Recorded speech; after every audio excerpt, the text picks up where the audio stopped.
Hey guys, Rob, WB Cars. So, check this thing out. Gorgeous Datsun 510, really good restoration. We're getting this prep for sale. And it's got a lot of what would have been the Trans Am Decor Package offered from Interpart. And it's got the correct, let's see if I can point to this in here. It's got the correct front spoiler, the right Libra wheels, hood pins. It has the right chrome exhaust tip. The badges aren't on the back yet, but we do have them. Really cool car, completely original interior, just spectacular shape. What I wanted to show you guys today is it was a stripeless car. Those stripes would have been offered in the Trans Am Decor Package that Interpart was going to offer.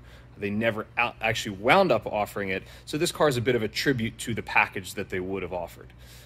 Same thing where the Datsun lettering would have just said Datsun instead of BRE Datsun, and the stripes only would have come in white or black as opposed to the blue and red that you used to be seeing on these cars. So this side of the car is already prepped and done as far as the stripes are concerned. So they're already set up. What I wanted to show you guys was a lot of people want to know how these graphics get put on and what goes into it. So already got into this a little bit, but it's just a good way to kind of jump in anyway. What was done here already was clean off the paint. There was a couple chrome badges that were on there, the old Datsun badges. Those got cleaned off, take off the old residue, wipe everything down with alcohol, clean it up the best you can, and just get the wax off of it and so forth so the vinyl sticks to it really well. One of the problems that a lot of people do when they try and put on these stickers is they don't use any water. And the trick is use water. And I know it sounds counterintuitive because you think, oh, well, you know, stickers won't stick if there's water on them. But that's not how these exactly work. It really helps you be able to peel it back if you need to. It helps you smooth out air bubbles as well. It makes life much easier. So on this car, what we had was we already had the measurements for what the BRE stripes should have looked like. And those stripes would have been measured to about 20 inches back from the rear of the fender. And it would have come up to about this kind of point right here where it would make a transition from the windshield straight down. And then all we're doing is measuring an inch off the front stripe to bring it here. They'd be 6 inches apiece, and all this information's out there on the web. I'm not, finding this in some dark dungeon of, a place that no one knows about. But the stripes from the factory for the race cars would have been painted on. In the case of the Trans Am Decor Package that didn't come out, they were going to offer the stripes as a vinyl add-on for people. So the Trans Am Decor Package was going to be wood grain wheel, console, chrome exhaust tip, hood pins, Libra wheels, front scoop, and the side stripes, of course. And side badges, and maybe missing something at the moment, but basically that would have been the package. So they would have been vinyl in black or white. So how do you do it? All right, so first things first. So now we've got ourselves all set up here as far as what we want to do with the general layout of the stripes. So I'm pretty happy with where they're at. What I'm going to show you then now is we're going to put a piece of tape across here, and we're going to tape this down. Once that's taped down, we're going to peel it back, cut the backing off of it for half of it, wet it down, smooth it out, put it in position the way we want, and then do the same thing for the top piece. This is kind of rough cut in down the bottom here for this stripe. It's a little bit longer than what I want it to be. That's just in case I want to reposition it a little bit, or maybe it's just not exactly right, the cut. I want to see how it looks once it's on and then trim whatever I need to. Same thing up here. There's some extra. It's only going to go to this body line, this body line here. And that'll be the line across. So this is all extra for the moment. So let me get the camera set up here, and I'll show you how we're going to cut all of this for prep for this car to head for sale. It's actually going to go and bring a trailer as well, which is going to be a great outlet, I think, for it. Great Datsun crowd on there, a lot of really knowledgeable people, and I think people are really going to appreciate a lot of the originality and the rare parts on this car. I'll dive into some of that as well, as far as, kind of the funness of this thing, because this is a really cool piece, really excited for it. So let me reposition this and we'll see how this all goes together. All right, so now this should be in focus a little bit better. So here's what we're gonna do first. So I wanna maintain this gap along here. The easiest way to maintain that gap, for me, is just to place a little piece of tape along the edge of this stripe right here. And I'm putting it parallel to it and just butting it right up against. What I'll have there now, I'll do this in a couple little spots. What I'll have there is a little bit of a marker to know that as I take the backing off and move this around, that I've got everything in line from where I wanted it before without having to sit there with a measuring tape and measure throughout.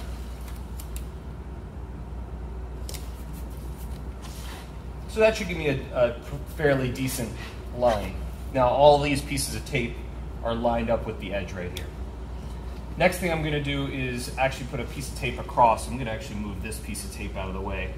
Usually I like to use a little bit less of a sticky masking tape for this. This just happened to be what I grabbed. But it works well for some of these little tight places where I want to hold it very firm while I cut downwards. So now I take a piece of tape here and put it across right about here. Let's go a little higher. Now that gives me a place to hinge upward here in order to not have to do the stripe all at once. I'm gonna hold this on a little bit better in these corners.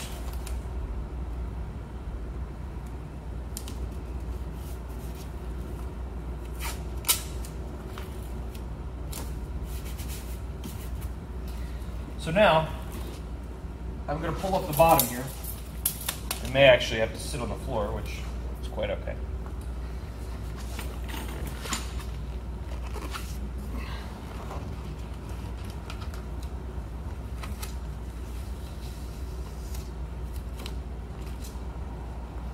This piece of tape here is for my marker for 20 inches back from fender to here. So I'm going to leave this here for right now. When I get a little bit closer, I'm going to take it off because it will wind up overlapping because it winds up dipping down under there. So that's where that piece of tape, if you see, I take that off. I've got some wrinkles in here. It doesn't matter because once the backing comes off, we're going to smooth all those out. And I'm just going to pull this up, pull it back down again, make sure it naturally, for the most part, wants to follow these lines again and not that it kinks off to the side. Looks okay. Water, just plain water. Actually, this is distilled, but that's because we use it for some other things.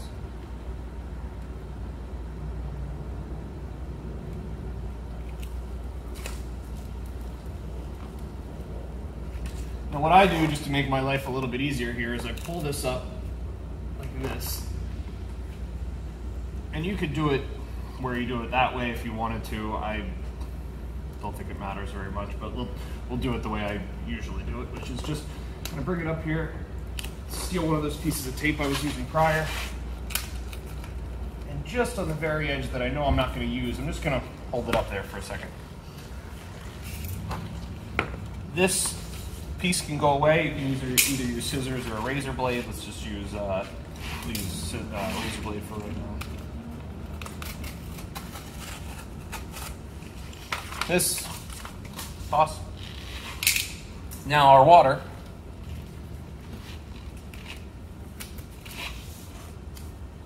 Make sure you have your squeegee ready too, so you don't have to go look for it.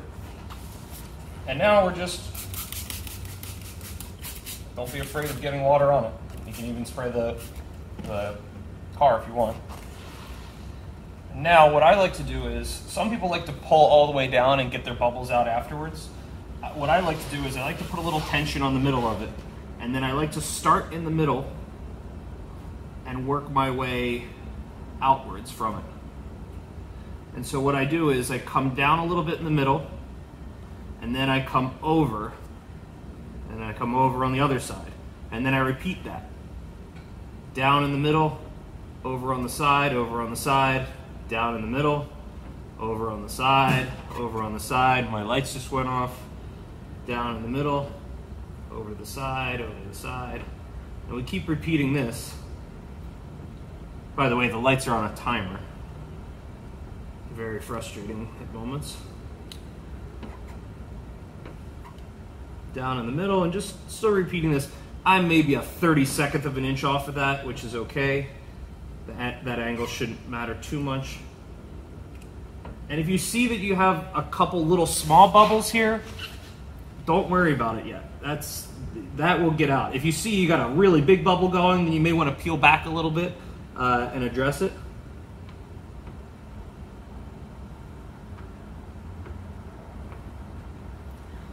Now getting under here, same thing.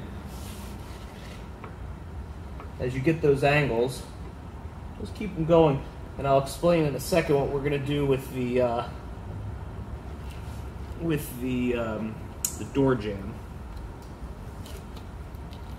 So that wound up in the place I needed it to be, so I'm happy with that.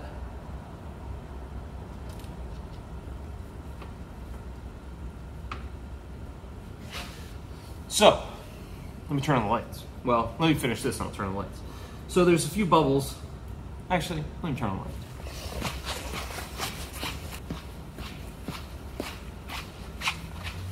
All right.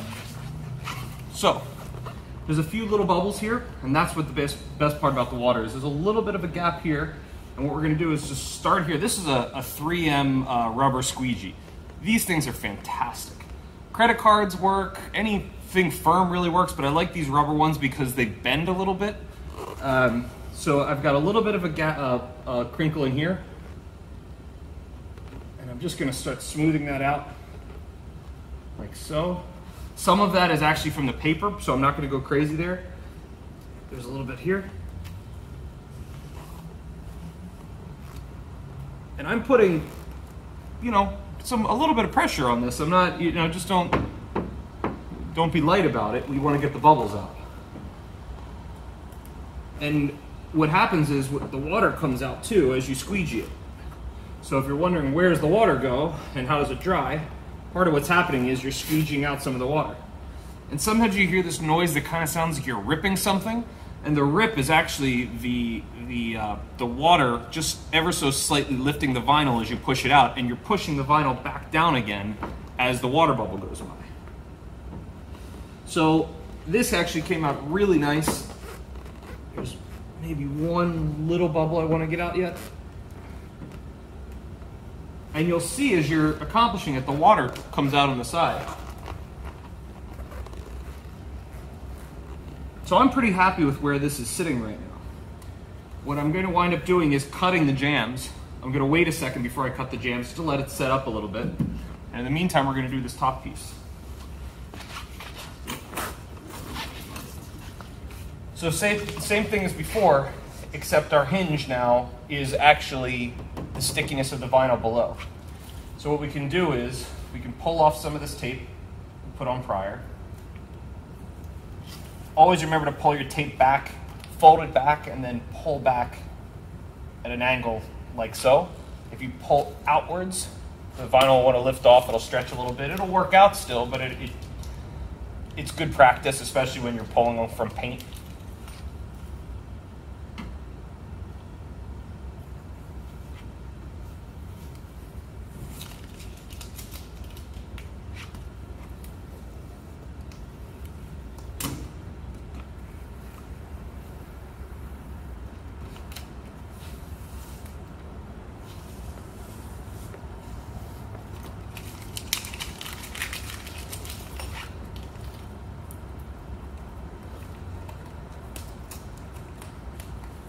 Tape up here was just to hold it in place.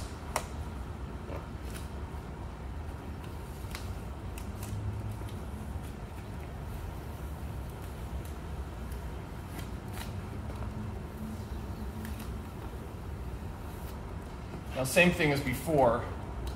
I want to just have, I've already put this one piece of tape here.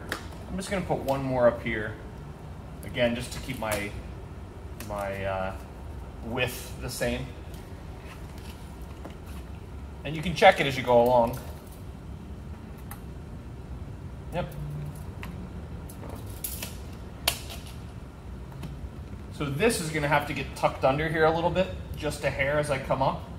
So as I do that, I'm going to want to make sure that I just kind of pull it around this body line, or the roof molding here. This one was in place more or less for angle. We can reposition it just to look a little nicer if we want. But for the most part, we've got a good sense of where it's got to lay with these other ones. Now you can see there's a wrinkle here. Again, that's going to come out when we pull it back. So now we can pull back just a little bit.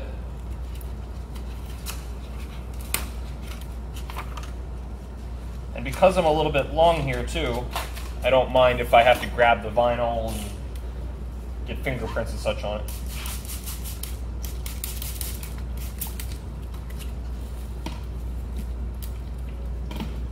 So same thing as before. Now here we've got a body line we have to contend with, and we've got a couple little dips in the body line. So I'm going to put a little bit of pressure on it, get it straightened out, make sure I'm lined up pretty good here.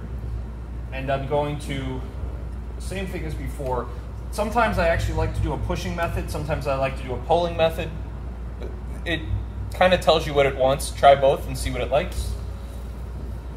And so I want to come back a little bit. You see how it just came off, which is nice right now while everything's drying. What I'm going to do is attack this body line straight up. I want to try and attack it as perpendicular as possible instead of coming at it from an angle like the stripe is. So what I'm going to wind up doing is coming up here until I get more perpendicular with it. Same method, center, and then work your way out. And then once that is in place, then I'm going to go a little more center again. And again, just work my way out. You can actually put this in the groove there and try and pull a little bit extra out. Go back and do that. Big train.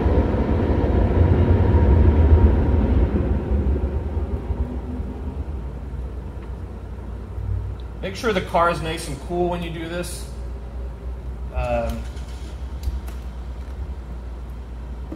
If you leave it out in the sun, it's a lot worse. So remember, I have to get away on this body molding here a little bit.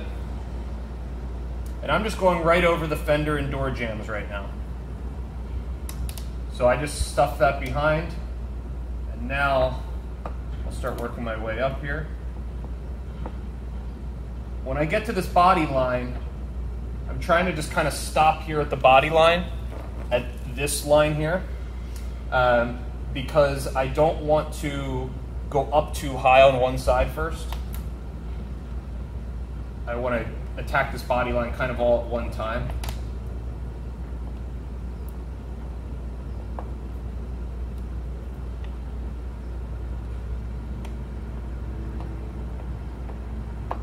It's just patience, that's all it is. None of this is rocket science.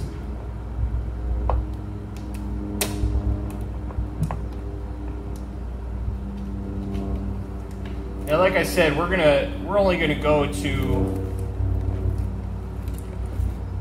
this second body, not this body line, the second one here. But what I'm gonna do is just go up a little bit higher for right now. And there's a little bit of a tricky area here because what we have is the roof pillar comes down, the door actually comes across here and then comes down here. And then the fender actually is up here. So the fender goes and the door comes this way, and then there's the door this way, and the body line's below it. So we just need to be thoughtful to that. So the rest of this looks pretty good. I have a few little bubbles in some places. There's quite a few bubbles right here. What you'll see is this is all dry here. I'll wipe it down so that way we can see that there is water that's coming out of there, and I'll show you what happens. And now there's drips here. Squeegee's wet.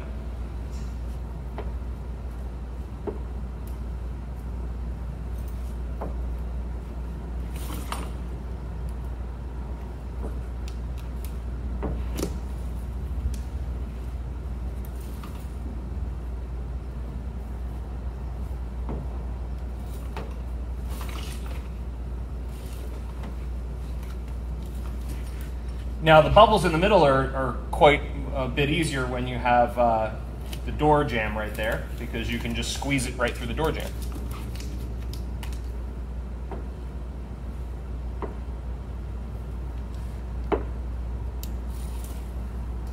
So now, what I'm gonna do is start making a few cuts in here so I can frame this up a little bit better.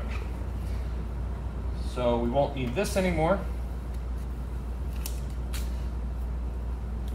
And what I'm gonna do first is get rid of this top piece. I'm not gonna go all the way to where I want it yet. What I'm gonna do is just cut in this, from the cow fender line to the door, which will leave me a little bit of space from where my actual cut's gonna be, but I just wanna get rid of this excess for the moment so I don't have to worry about tucking that in.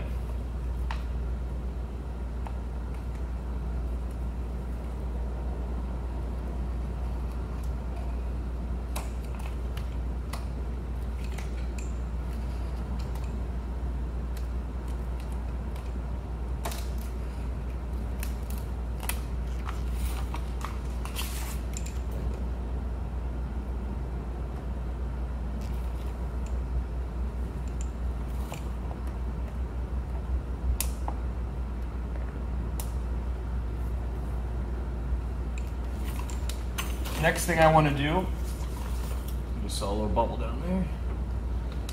Next thing I want to do is get this jam cut. I always like to start at the end that I'm still going to use. If you try and start on this end where it's not really fully attached and it's just this edge with not a lot of tension, you wind up having to hack at it a little bit more. If you start on an edge that's pretty firmly secured, you can just kind of slice upwards on it.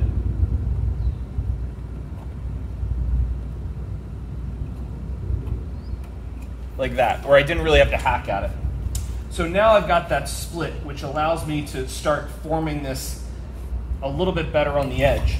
Because, you know, inevitably your fender line and your body lines aren't going to line up exactly the same. So at least that is pretty close to where I want it to be. Same thing now on the bottom. I'm going to cut that cut that door line.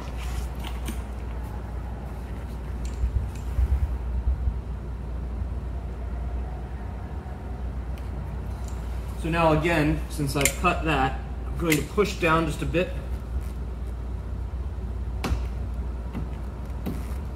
So that way I can start to get a better sense for how it's going to sit.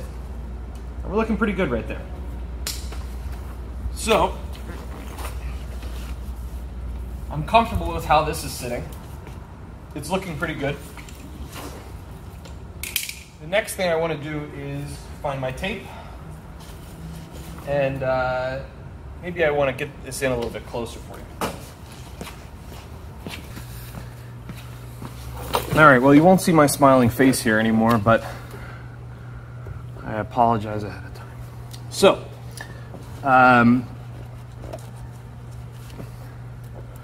what I want to do now is I want to start getting rid of this overlap. What I did was cut to basically the door line here, and now I've got this extra that's hanging over into the door jamb.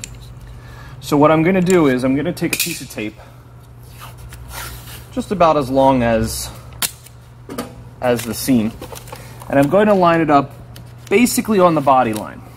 What I like to do first is just kind of run my nail along the vinyl where the body line is and dig in a little bit so I see a little bit of an indentation of where it's actually at. And then we're going to line up a piece of tape here just pretty much right on the body line. And some people like to do it, depends on what kind of decal you're doing. Some people like to do this a little bit more, to give it a little bit more of an edge where you would see the white. I don't really want the white here, so what I'm going to do is go right up to the edge. And what this tape is doing, it's not so much that it's giving me a place to cut, because what I could do is just butt the blade right up against the fender and cut. But what it's doing is it's holding the vinyl down in place a lot better. So that way, instead of when I'm cutting at it, I'm not having to fight the vinyl at the same time.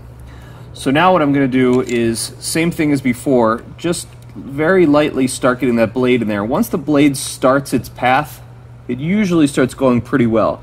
Sometimes you have to kind of get your fingernail in there to maybe put a little tension on it or hold it in place.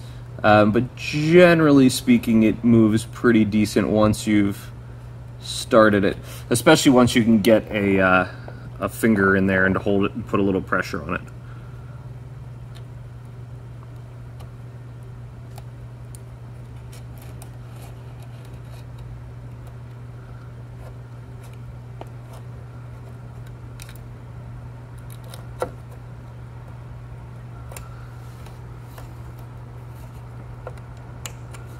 All right.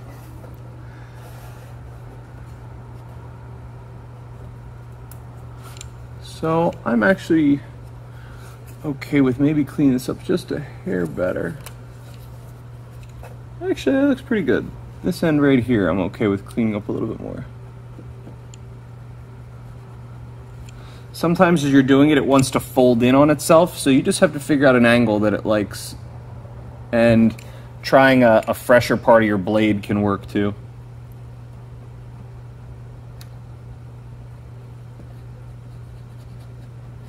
Most people, I think, would leave it, but I think the details on things are very important. Okay. Now, same thing as before. Now, this one, I wouldn't want to pull the tape from this way because it's going to lift that edge right away. So I'm going to start up here. And if this edge lifts a little bit, I'm not keeping that anyway, so I'm okay with it lifting a little bit. And same thing as before, pulling away from any little edge. The smaller the piece, the easier it is going to be to lift. So I'm pulling away from it, so that way it shouldn't lift that much.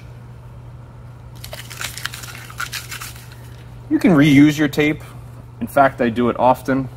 But the only thing that happens sometimes when you reuse tape, particularly when you're looking for a straight angle, is that your tape always gets stretched a little bit, so it may not be as crisp of a line as what you want. Do it more comfortable for you. You can practice. I think practice is a good one to, practice on something that doesn't matter first. Vinyl's super cheap. So we're going to go to the top body line, not the bottom, the top. So what I'm going to do is I'm going to start. Actually, that tape is a little bit small. I'll save that for later. I want it a little bit larger than the width of the tape, because what I want to be able to do is make sure that I'm seeing this body line all the way through. I'm going to go pretty much right to the bottom of the body line, maybe about a 1/16 or less of an inch down.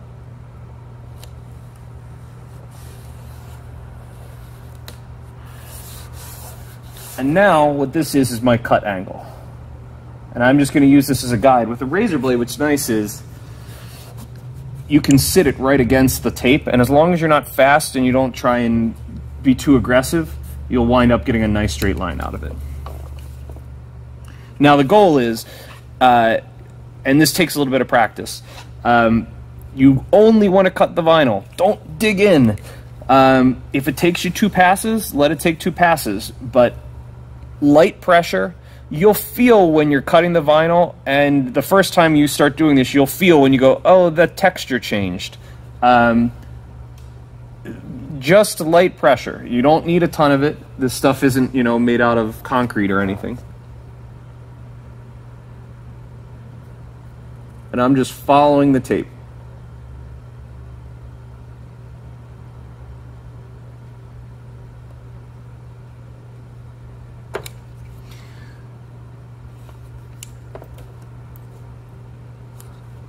And see, I pulled it back and it didn't really want to start right away, so I'm going to do another little pass right in the corner there.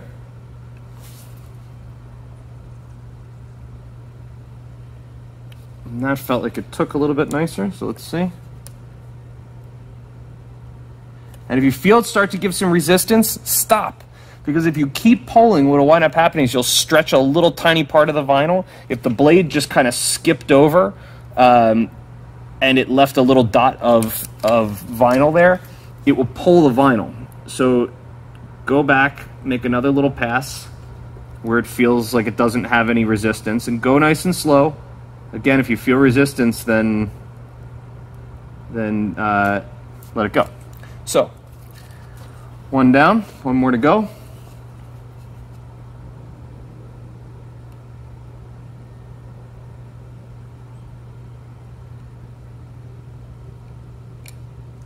Now that one I started to go a little bit up off where the tape was. So instead of pulling it off and trying to do it, I'm gonna try and get back down there. Sometimes it helps to go the other way to go back down.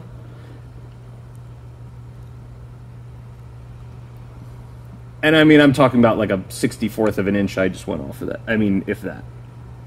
But like I said, I think the details are important.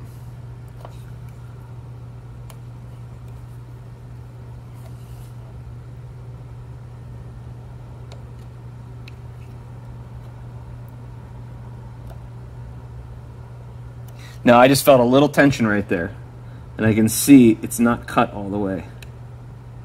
So I'm going to go back and just score it a little bit better.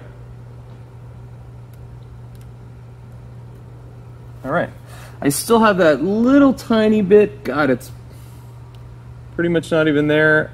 I'm probably being a little greedy right now trying to get it off, but it will bother me if not.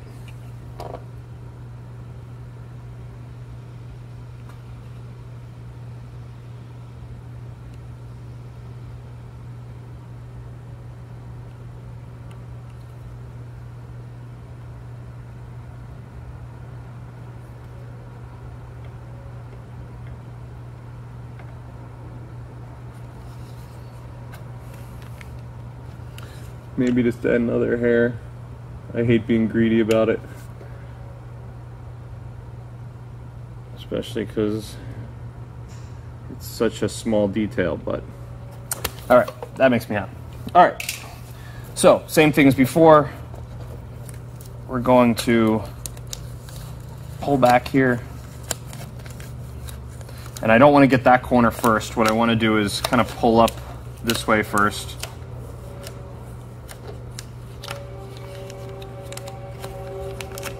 It's going to be a little bit inevitable. I'm going to have to go a little bit funky here, but all right, that works. Yeah, that works.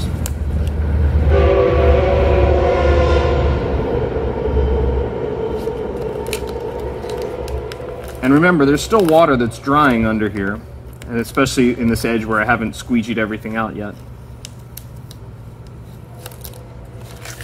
So if it lifts a little bit,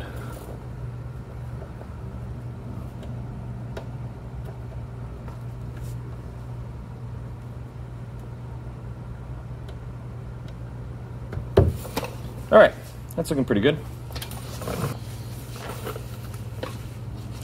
Now we're back on the floor again. We gotta have to get this seam cut, and then we're just gonna cut that excess. This will be a nice glamorous shot, laying on the floor.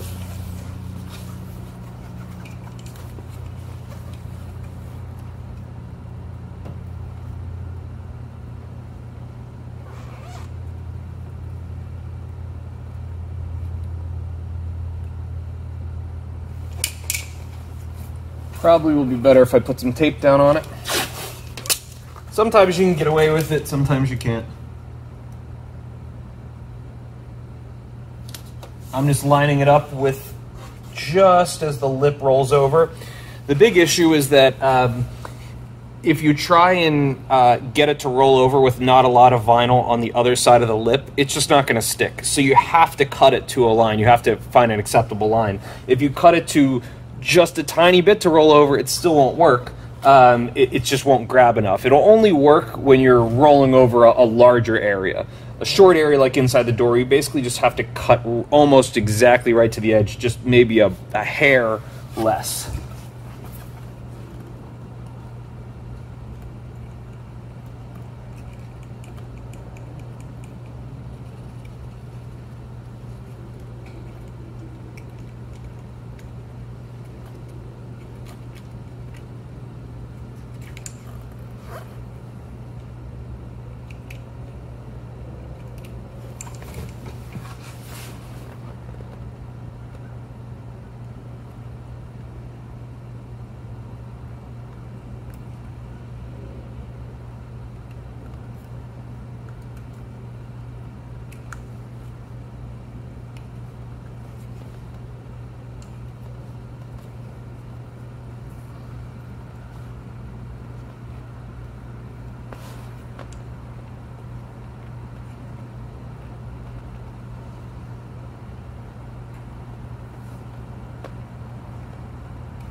There we go.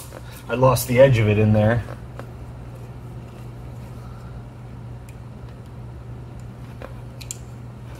So I got most of that edge off there, but I don't like the cut wiggled a little bit. So I went a little bit higher than the tape. So what I'm going to do is just even out the tape a little bit.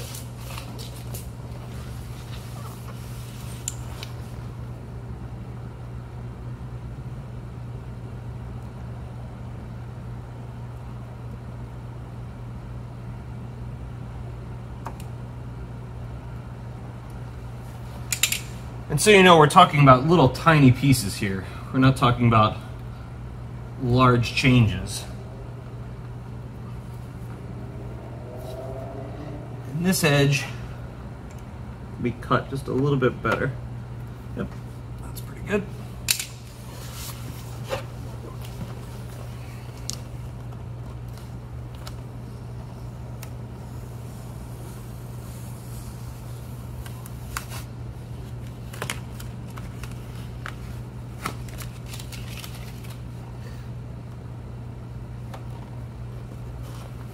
I'm just smoothing out a little bit. This will be the part that you won't really see because I have to do it underneath. But we're just going to cut that excess off. There's a body line under here that we're going to follow.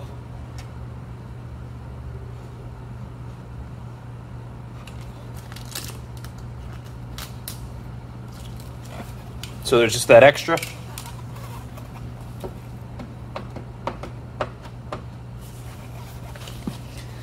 All right.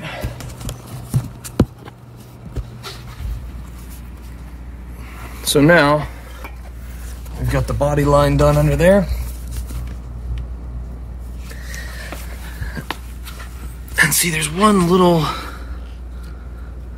right here. Looking pretty good.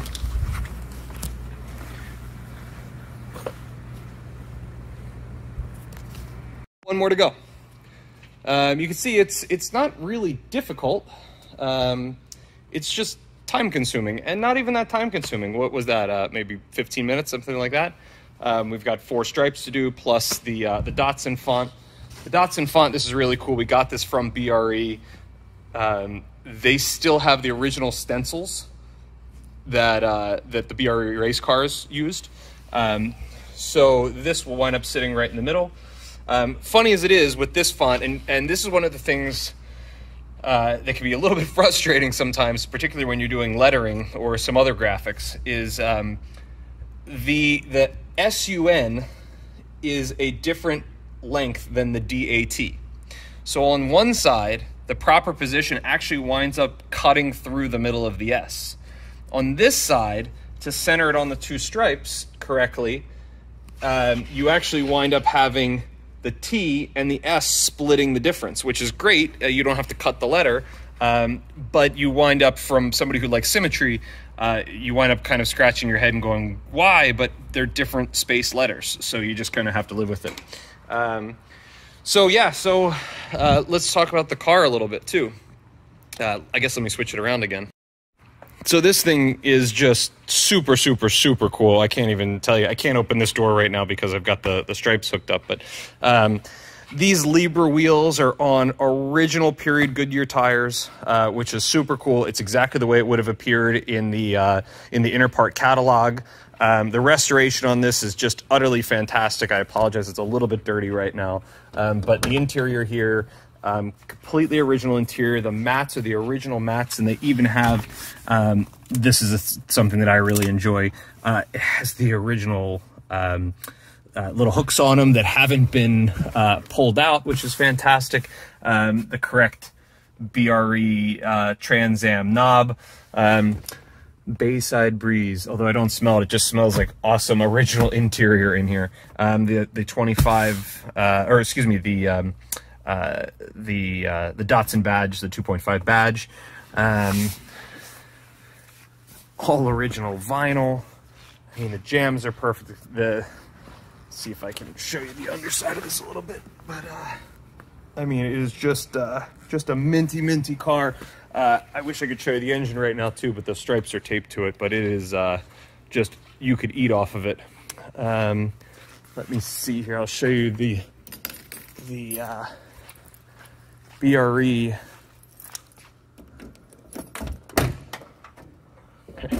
By the way, this is the original trunk mat, which is so cool. All right, as I drop rare documentations. So, let's see how that's that one. Let's get the one I really want out, which is here. All right, so this is the original Trans Am Decor Package brochure. So again, they never made these. The intent was to make them as either a port, dealer, or aftermarket add-on. So they had all this great watercolor artwork done and so forth, and it listed what the options would be and everything that would be there. So now what you see is this car is now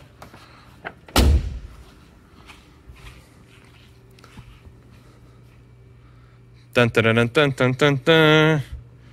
How cool is that? So, spook spoiler, hood pins, Datsun stripes, the badges that would be on there on the quarters, or on the rear C-pillars. We are going to put on. The reason it didn't have stripes and the badges on it, the owner had wanted just a more clean appearance, you know, kind of drive it around car. But then once we realized that what he had was actually really the Trans Am Decor Package, we thought it'd be a lot of fun to really recreate this, since the only thing that was missing was the stripes, and the badges are here, and he had them and just never put them on.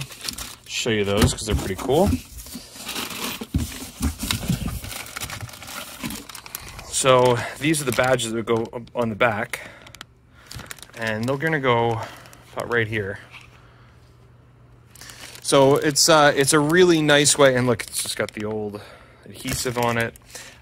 There's a lot of great documentation with this car as well. It has a very interesting story in the Datsun world.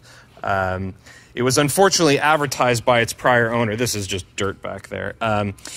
It was unfortunately misadvertised by its prior owner, and he effectively tried to claim it was something that it wasn't, that it was some, you know, prototype or factory Trans Am package or whatever he was trying to claim. And unfortunately, it created a lot of hoopla over the car online. And what the problem was in the process is that he wound up selling the car to somebody who went just above and beyond preserving all the originality while doing just an incredible restore on it, which was great. So now we're left with just an incredible restoration with an incredible original interior with all these great period parts and Mulholland suspension and just all this great, you know, aftermarket stuff that's just impossible to find now. So let's see what else would have been in the package. The chrome exhaust tip. Here's the story about the stripes. They would have been vinyl stripes in black or white to contrast the car. The quarter panel medallions, the Trans Am hood pins, the tack, which this car has, wood grain steering wheel, which it has, the nylon carpets, which it has, the dash plate, and the center console. So just a really fun homage to the Trans Am Decor Package, that what could have been. And in the process, what you wind up having is this incredibly minty car that it goes beyond most restorations.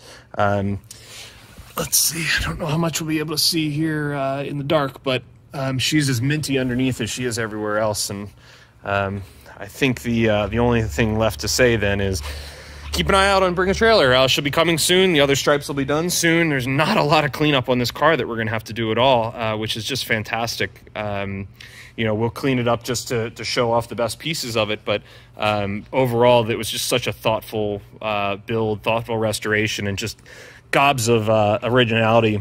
Be sure to tune in to Bring a Trailer, especially you'll get to see more of these engine photos where there's just so many original pieces that are great. So for now, we're back to doing the stripes and adding in the rest. The only other piece that we didn't review here would have been just adding the font. And the font will be the same way, where we're going to line this up just under the body line here, like that. And we're going to just cut right to the body line there. And then once we get that measurement, we'll probably tuck that up there a little bit tighter. And then we're just going to give a same even gap. We'll do a piece of tape straight across here. Same thing, straight across the bottom. And then we're just going to do the same thing we did to trim, which was just follow along with a piece of tape and make the cut. So hope you enjoyed. Hope you learned a little something from it. You know, it's not a difficult task. You can tackle it on your own. These were hand-cut vinyl stripes too, as opposed to getting them done. We use just a paper slicer, line it up, do your measurement really nice, and put a strip of tape down on it. So that way you can, where are we at? There we are. Put a strip of tape down on there, and then you can just butt it up against it again and just keep working the cutter. So yeah, look forward to hearing some comments if you guys have had some trouble with this or found it easy. But it can be a little overwhelming sometimes when you're dealing with paint and stickers and so forth, especially if you don't use water. Use water. Don't be afraid of it. It will dry. It will look great. So cool. Rob for WOB Cars. Hope you enjoyed.